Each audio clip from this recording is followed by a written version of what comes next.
So if you've got an oil leak in the bottom pan of your 10 or 11 kilowatt 533cc engine or generator from Generac, and that's what the problem looks like, by the way, get oil, and in my case, this is about 3 hours worth of runtime. The problem happens to be that the breather bolts back out because they don't have Loctite on them.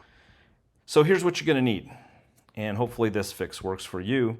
You're going to need a 1/4 inch and 5/16 and 10 millimeter socket. You'll need a 6 millimeter Allen key and also a socket if you've got it. It'll help break things loose.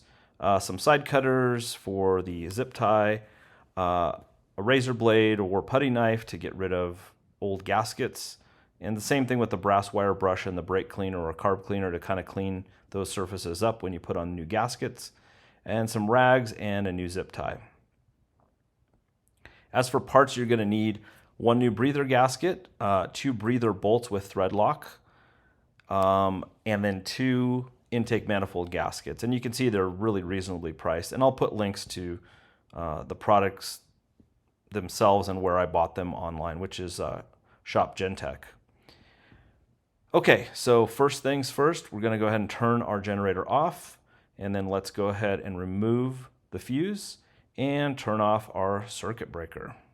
Also, make sure to disconnect both battery terminals just so you don't short anything out or cause any other problems.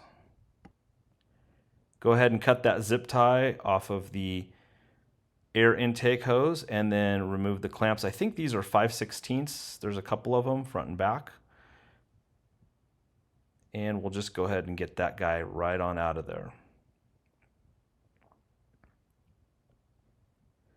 Now we're going to take this little plastic shroud. I think that was a 10 millimeter bolt. And these are 1/4 inch.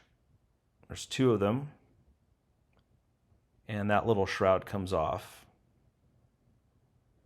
Now this is the fan shroud on the right, that black piece that goes all the way around. These are 10 millimeter bolts. There's, I think, 8 of them in total. And a couple of them are a real pain in the neck to get to. You're going to need a proper right angle socket. And you can see this one here is for that little oil cooler or radiator, whatever you want to call it. So we'll have to kind of pull that away. There's a couple of clips on the side that sort of pull out. Now I'm going to show you underneath some more of the bolts. These are the ones that are a pain in the neck to get to. So that's one of them. And then if you look back there, there's another one, and then you can't see it, but there's yet another one. And they just go all the way around and kind of come back up the top. Once we've got that shroud, all the bolts on it, 8 of them loosened, we can move it off to the side, and now the fun begins.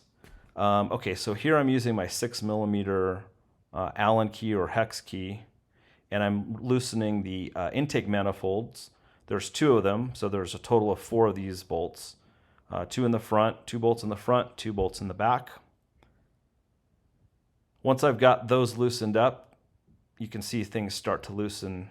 Now there's 3 pieces you've got to manipulate. One is that kind of heat shield there, the fan shroud, and then the intake pipes themselves. So just be careful, go slow, try not to break anything.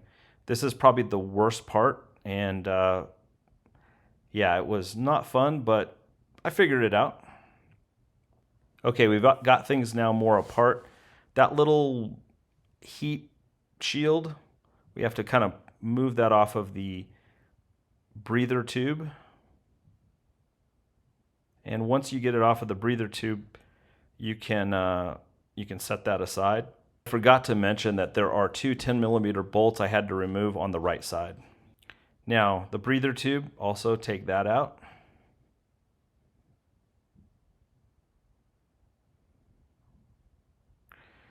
So here are the 2 bolts that hold in the breather itself, and those are our problem child. In fact, mine were hand tight.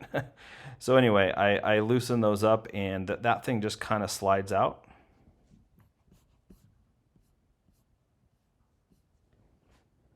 Once we've got that out, we're going to go ahead and replace the gasket. You can see there's all kinds of oil on it, and those bolts were loose. That was the problem. At least I think it was. All right, so we got the new gasket put on. Go ahead and just slide that in carefully. Make sure not to pinch that wire underneath.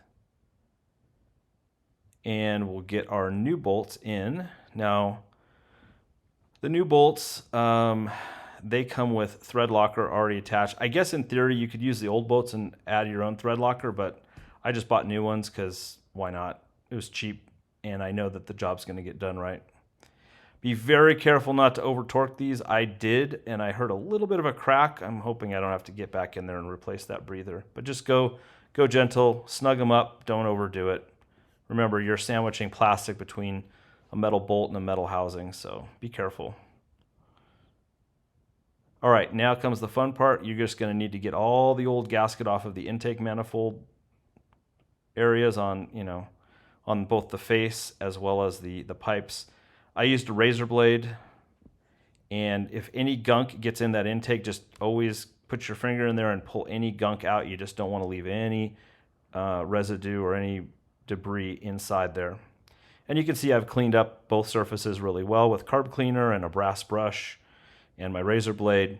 I didn't show it, but I put on 2 new gaskets and reattached these with the 4 bolts into their original position. All right, I didn't show you this before, but I had to pull this foam thing out. Now you've got to put it back in. The best way to position it is to use both sides of on the firewall just to get it back in place. It kind of has an adhesive, but anyway. All right, we've got it all back together now. We got our new zip tie, and let's fire it up.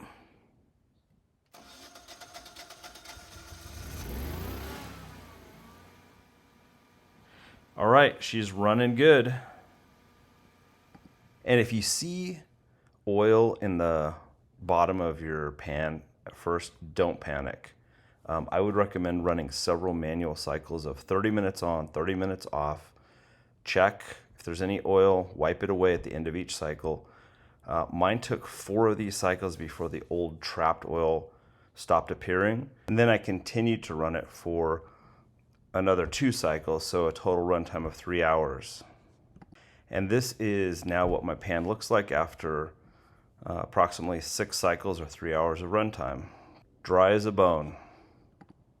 Just wanted to take a moment to recognize Chris over at Generac Power. He runs a forum, which you can see here. He also is a certified technician, and of course the community over there is great. Without them, I would not have been able to do this project at all. And he also has a shop where he offers all genuine Generac parts at a very reasonable price. One little tip, the shipping is I think $15 or more unless you buy a $49 order, then it's free. So go look around for some other parts or maintenance or whatever items you might need to go over the $49. It'll save you some money. I'll go ahead and link both of the websites in the description. And if this video helped you, then do the things to do. Thanks a lot for watching. I appreciate it. And hopefully you get your generator fixed. Let me know in the comments if it works for you. See you later.